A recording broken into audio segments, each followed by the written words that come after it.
Buenas noches, gracias por estar con nosotros aquí en el canal 11 en México Social. Como saben muchos de ustedes que han seguido a México Social, uno de los temas recurrentes es la situación de los niños y niñas adolescentes. No solo es la población que vive con mayor intensidad la pobreza, lo hemos dicho muchas veces. En México la pobreza tiene rostro de infancia, sino es la realidad que esa pobreza, esa marginación, esa marginalidad, está vinculada a un entorno de violencias. No solo la violencia criminal, sino la violencia que se da en los hogares, en las escuelas, en los espacios públicos. Por eso para mí resultó de especial interés conocer el trabajo de la doctora Nora Niño Vega, doctora de Flaxo México, que nos puede dar cuenta de un esfuerzo enorme, de una enorme complejidad, insisto, de lograr recuperar las experiencias de adolescentes que nos puedan hacer esta vinculación entre las violencias criminales y las violencias en sus entornos. Y sin duda, por eso, las publicaciones de la doctora Niño Vega son fundamentales porque nos da cuenta de no solo la complejidad, sino la urgencia de ser mucho más para comprender y para señalar y para describir, pero también para exigir acciones más integrales. Nora, gracias por estar con nosotros y darnos este panorama de contexto de este trabajo que han hecho desde el Colegio de Sonora, de hacer esta vinculación entre violencia criminal, violencia en tus entornos, y después llévanos a este enorme esfuerzo de lograr recuperar experiencias reales, que sin duda ya nos platicarás de las publicaciones que han sacado, pero creo que nos da cuenta de la urgencia de hacer mucho más. Gracias por estar en México Social.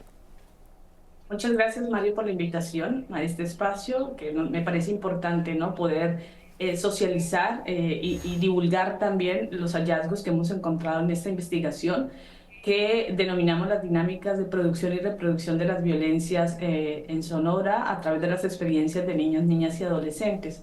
Y como tú muy bien lo señalas, ha sido un esfuerzo por entender qué es lo que pasa entre la relación de la violencia criminal y otras violencias que suceden en contra de los niños y las niñas, justamente desde las voces de ellos y ellas, ¿no? De cómo narran y cómo entienden también esas experiencias y lo que hacen frente a estas experiencias. Y pues hay varias cuestiones, ¿no? Una, para reflexionar justamente, una tiene que ver con que las violencias que suceden a los niños y las niñas dejaron de ser las violencias clásicas que con las que siempre los relacionamos, ¿no? La violencia en la casa, la violencia por abuso sexual, la violencia por explotación sexual y pasaron también a ser víctimas de otro tipo de violencias que están relacionadas con este contexto criminal en el que estamos viviendo en México. Y eso tiene que ver con, y ustedes lo expresaron también recientemente en un informe que tiene que ver justamente con el aumento de los homicidios de los niños, niñas y adolescentes en el país, en Sonora y en el país. Desapariciones también, particularmente mientras los homicidios afectan mucho más a los adolescentes hombres, como las desapariciones afectan cada vez más a las adolescentes mujeres, también el desplazamiento forzado, algo de lo que casi no se habla, pero que por ser un estado fronterizo, nosotros encontramos aquí en nuestra dinámica de frontera, en la ciudad de Nogales, donde estuvimos haciendo este trabajo, también a muchas familias y particularmente con muchos niños, niñas y adolescentes de Guerrero que han sido desplazados por la guerra que se vive en este estado en particular, pero que también se ha empezado a ampliar a Oaxaca, Chiapas, Michoacán, Zacatecas, ¿no? Por familias que llegan de estos lugares afectadas por las situaciones de violencia y que buscan en Estados Unidos la protección internacional a través de la figura del asilo. Y además los temores que los niños, niñas y adolescentes manifiestan de vivir en estos contextos criminales. Y algo que me parece muy relevante a propósito de pensar en políticas que hablan del tejido social y la construcción de paz, que son dos palabras que seguramente ustedes han escuchado mucho, tanto en el ámbito de la academia como de la sociedad civil y de los gobiernos, tiene que ver con la importancia que tienen los niños y las niñas como conectores, ¿no? Como actores fundamentales para ayudar que una comunidad se conecte y se vincule. Primero, para conocernos en una comunidad, cuando los niños y niñas están en la calle, eso permite que las familias de estos niños y niñas se conozcan entre sí y empiecen a generar unos lazos de vinculación social que allí están manifiestos a través de la actuación de los niños y niñas en la calle. Y cuando la violencia criminal arrecia en un territorio, lo primero que hacen las familias, que es guardar a los niños y las niñas, ¿no? No permitirles que salgan a la calle, no permitirles que sigan estando expuestos en espacios públicos, y eso tiene unas implicaciones y una afectación justamente a estos espacios de vinculación, porque ya los niños y niñas no juegan ese papel, ¿no? Las familias se empiezan a resguardar, los niños y niñas quedan ahora al interior de las casas, ¿no? Resguardados, y eso afecta también esa posibilidad de la construcción de lo que llaman el tejido social. Entonces creo que ese es un elemento relevante que hay que decir, ya los niños y las niñas no están en la calle, y uno escucha a los adultos y adultas decir mucho eso, ¿no? Es que antes nosotros sí podíamos jugar y ahora nuestros hijos e hijas no. Entonces creo que ese es un elemento que afecta y que los mismos niños lo manifiestan. Recuerdo a un niño en una de las zonas de Hermosillo que me decía, yo sé que puedo salir a la calle cuando sé que hay otros niños en la calle jugando. Cuando la calle está vacía, sé que no es seguro salir, porque en una de las conversaciones sale el caso de un adolescente de 11 años que me está contando cómo a los 6 años perdió a un amigo, que lo desaparecieron, ¿no? Jugando a las escondidas, justo una camioneta pasa y se lo lleva, y él no entendía en ese momento qué había pasado hasta que un mes después descubre que el cuerpo de su amigo lo habían encontrado y que lo habían asesinado, ¿no? Entonces, esto estaba narrándolo en un momento también en que justamente había pasado la desaparición y asesinato de un adolescente en la ciudad. Entonces, me parece que ellos y ellas reflexionan sobre esto que sucede, sobre estas violencias que les afectan, y al mismo tiempo te van contando por ahí, ¿no? qué hacen y cómo maniobran con estas violencias. Hay que fortalecer, hay que trabajar en cómo se están llevando los datos sobre este tema de las violencias. Es el asunto de las relaciones entre la violencia familiar que están reportando las procuradurías, y esto es, digamos, no solo en Sonora, es un comportamiento general en el país, en el que la categoría que llaman negligencia de cuidados cada vez está siendo más relacionada con el tema del consumo de cristal en las familias. Y muchas veces la respuesta institucional es: las familias son negligentes, las familias omiten los cuidados a los niños y las niñas, pero no hay una pregunta fundamental sobre qué estamos haciendo en términos de política de salud pública por el creciente consumo problemático de sustancias como el cristal en el país. Y creo que este es un momento muy importante, porque no hay país que pueda mantener digamos, institucionalizar a todos los niños y niñas porque las familias estén aumentando en términos del consumo problemático de sustancias. Entonces creo que ahí también es una relación de qué se está haciendo en términos de política para atender el consumo problemático de sustancias psicoactivas en el país, y cómo lo que se haga digamos, ámbito puede tener repercusiones muy importantes en la disminución de las violencias en casa, o esto que institucionalmente se llama negligencia de cuidado. Y ahí quiero recordar dos casos. El caso de dos niñas muy pequeñas en su momento, cuando hablamos, que justamente me decían que eran niñas del DIF porque su madre era consumidora, y al parecer su padre estaba vinculado con la producción de cristal, y cómo estaban, ¿no?, en este círculo de institucionalización y de buscar que un familiar pudiera atenderlos, porque justamente la madre no tenía las condiciones para su cuidado. Y ese caso me llevó como a pensar mucho en esto que te digo, ¿no? De realmente qué es lo que estamos haciendo con estos temas de atención al consumo problemático, y qué estamos haciendo en particular con el consumo, con las mujeres que son madres que tienen este problema de consumo problemático. Porque algo que reflexionábamos alrededor del caso con otras personas que conocen el caso es justamente cómo las familias se quedan solas, tienen que hacer procesos de rehabilitación en centros privados, muchas veces no alcanza el dinero y entonces la respuesta es tener que quitarles a los niños y niñas, ¿no? Y negando la posibilidad de la maternidad que también tienen estas madres. Entonces creo que ahí hay un punto de relación bien importante, cómo la política frente a las drogas no solo puede ser de combatir la producción y el cultivo, sino también qué estamos haciendo para atender el consumo problemático de estas sustancias en las familias. Y también recuerdo mucho el caso, y esto un poco para hablar de las lógicas de la institucionalidad y pensando un poco en el estado fronterizo.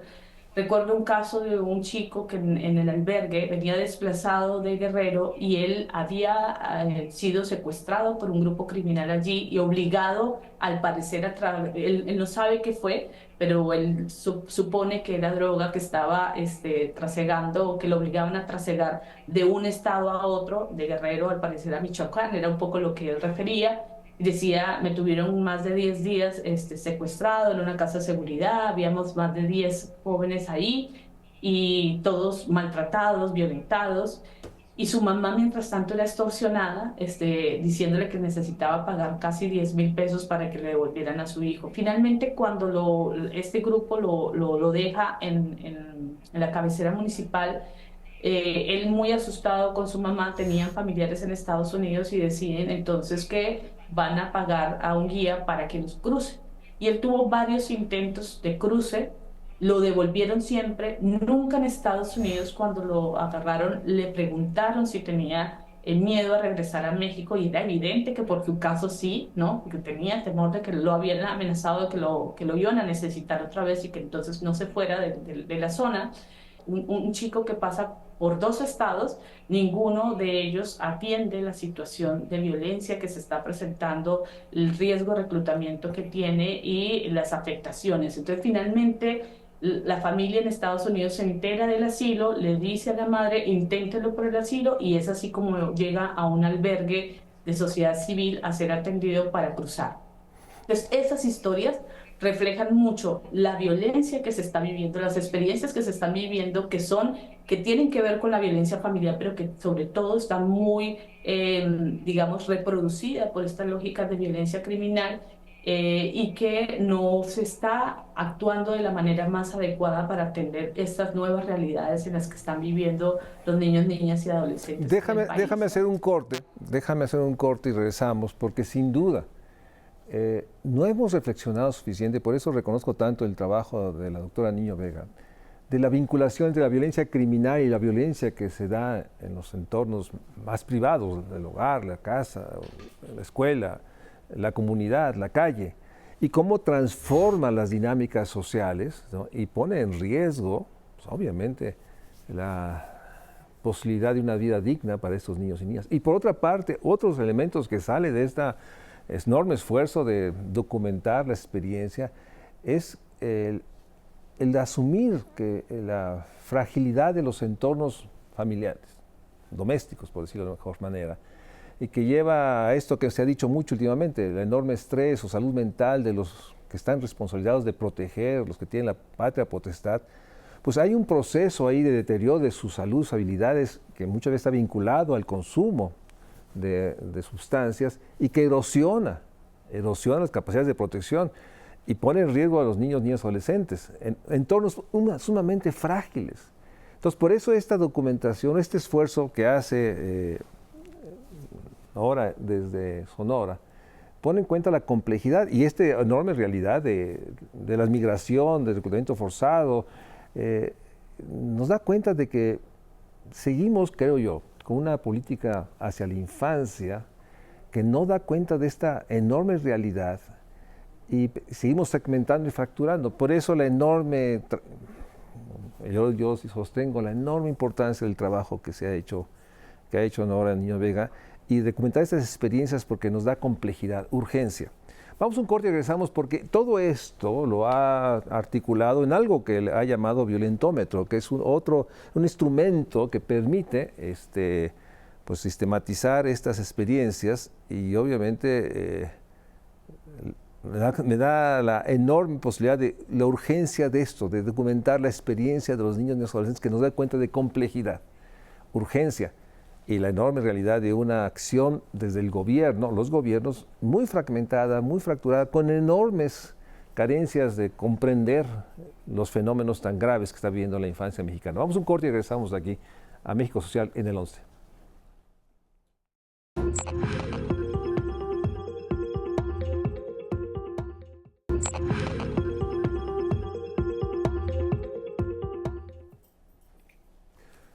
Gracias por estar con nosotros. Estamos con la doctora Niño Vega, doctora de Flaxo, México. Y la verdad no quise interrumpirle porque es tan impotente y tan claro lo que estás planteando que quería que nos dieras esta visión de conjunto. Pero tenemos 5 minutos para que nos des cuenta de esta manera de sistematizar violentómetro y sobre todo el que nos digas hacia dónde sigue la investigación, porque esto es una investigación que yo creo que por ciudad, por región, se complejiza y se vuelve fundamental. Entonces, danos este panorama del violentómetro y hacia dónde va la investigación. Bueno, justo tú estás hablando de este material Así es. de Oye, que es el violentómetro, que fue un trabajo realizado con los niños, niñas y adolescentes. Ellos definieron, aquí están los 3 escenarios, definimos la casa, la escuela y la colonia como los escenarios donde comúnmente los encontramos, ¿no? Sus escenarios más próximos, y reflexionamos sobre las distintas violencias que ellos y ellas experimentan, ¿no?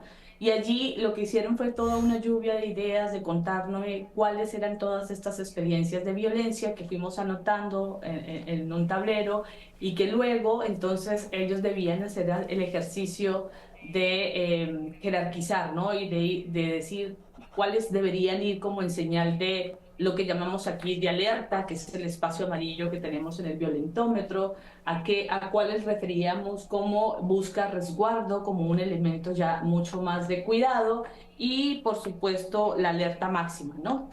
Ellos hicieron esa jerarquía, por eso algunos quizás cuando vean el violentómetro pueden criticarlo también si se quiere, en decir, no, pero ¿cómo van a decir que esto es menos que otro? De hecho, todas las violencias que están aquí, pues no son menos que otras, no son actos violentos que están sufriendo y que son extremadamente importantes, ¿no? De reconocer y también de nombrar y de atender. Sin embargo, pues eso fue un poco el ejercicio que quisimos hacer, de que ellos y ellas hicieran como esta jerarquía y contaran y narraran, ¿no? ¿Por qué esta jerarquía? Y dentro de eso recuerdo mucho, por ejemplo, que en su narración decían, en el caso de la escuela, cómo a ellos les dolía muchísimo más la violencia que ejercía un maestro, esta violencia psicológica de tratarlo como inútil, como que no sabes, como que no tienes, no eres consciente de nada, para no decir palabras mayores, frente a la violencia física que estaban viviendo por parte de sus padres. Decía, para nosotros es más doloroso ese tipo de actos de humillación, ¿no? Que sienten frente al resto de sus compañeros cuando una autoridad como el maestro o la maestra les trata de esa manera. Y también algo bien importante, por ejemplo, en el espacio de la colonia, es cómo reconocen que el hecho de que los vecinos se peleen, ¿no? Aunque no tenga que ver con ellos, los hace sentir inseguros en ese escenario. Pero al mismo tiempo, cómo hay autoridades, y esto lo decían mucho los adolescentes, cómo las autoridades también pueden ser actores violentos, sobre todo cuando se les criminaliza, ¿no? Y ahí estaban refiriéndose a la policía o al ejército cuando les persigue. Entonces, porque son adolescentes, porque se convierten en sujetos sospechosos de estar vinculados con algún actor criminal. Entonces, ellos también reconocen que las autoridades pueden ser actores violentos frente a ellos. Y por supuesto, ahí lo que expresábamos en la sección anterior sobre las desapariciones, los homicidios, el hecho de que puedan ser reclutados, y algo que me llamó mucho la atención en el ejercicio y que en el libro, tanto en el violentómetro como este libro que les digo, que se llama Cuéntame, que ambos lo consiguen en acceso abierto en la página de publicaciones del Colegio de Sonora, señalan sobre los famosos sugar daddy, que no son otra cosa que explotación sexual a niñas y adolescentes, sobre todo en la frontera. Que la gente bajo este concepto puede tenerlo y puede haberlo dado como muy incluso de risa, de burla, ¿no? De socializarlo como con tanta naturalidad, si se quiere, pero que cuando uno reflexiona y cuando las adolescentes te dicen que había un sugar daddy allí, pues uno dice, pues eso es explotación sexual, ¿no? Y esta persona es un pedazo. Entonces, ahí cambia toda esta lógica digamos, lo delicado que es el que un concepto se haya banalizado tanto en la sociedad y que no se reconozca que puede ser incluso un camino de explotación que vivan las niñas y adolescentes, particularmente ellas, en espacios, ¿no? Como la frontera, ¿no? Que cruza personas del otro lado ofreciendo dólares, ofreciendo iPhone para que tengan ese tipo de intercambios. Entonces sí creo que resulta muy relevante y yo les invito, lo pueden descargar, lo pueden compartir. La idea es que estos materiales, tanto el Oye, el Cuéntame y este Cuéntame, perdón, que son las historias. Las historias que encontramos en el Escúchame, en el libro, las convertimos en un material gráfico de 4 cuentos. De las 10 convertimos 4 en un material visual para contar y para hablar sobre estas violencias a los niños, niñas y adolescentes. Esta, por ejemplo, refiere al caso que les contaba de la desaparición, uno de los casos de los que hablaron, y a través de estas láminas la idea es justo ir hablando con niños, niñas y adolescentes sobre estas historias de violencia que son lamentables que estén ocurriendo en el país, pero que es el contexto en el que se está viviendo y que nos parece importante que hay que llegar y conversar con ellos y ellas para que también puedan o bien reconocerse como víctimas de estas violencias si está ocurriendo o sensibilizarse y ser empáticos y solidarizarse con aquellas niños, niñas y adolescentes que están viviendo estas Mm, violencias, porque de eso también hace parte la construcción de paz, ¿no? así Como es. el reconocer y hacerse solidarios con las violencias que se están viviendo en el territorio y particularmente que viven los niños, niñas y adolescentes en estos Quiero contextos. agradecerte muchísimo, Nora Niño Vega, doctora. El enorme trabajo para mí realmente es tan importante lo que has logrado articular y poder mostrar, porque finalmente, déjame ponerlo así, tú como muchos nosotros, el reclamo, tenemos que reconocer esta complejidad, esta realidad de cómo se vincula el tema de las adicciones, el tema de la violencia criminal, el tema de la situación de los hogares que tratan de proteger, pero no pueden por distintas razones, y la urgencia de comunicar la urgencia. Si algo creo que es importante en todos estos documentos que ha dicho la doctora es la urgencia de comprender y hacer mucho más. Entonces, créeme, Nora, que ha sido realmente para mí muy importante. Te felicito. Espero pronto hablar otra vez contigo porque cada una de estas historias debería ser un programa, déjame decirlo, porque da idea de la complejidad. Gracias por estar aquí con nosotros. Buenas noches. Gracias a ustedes por acompañarnos.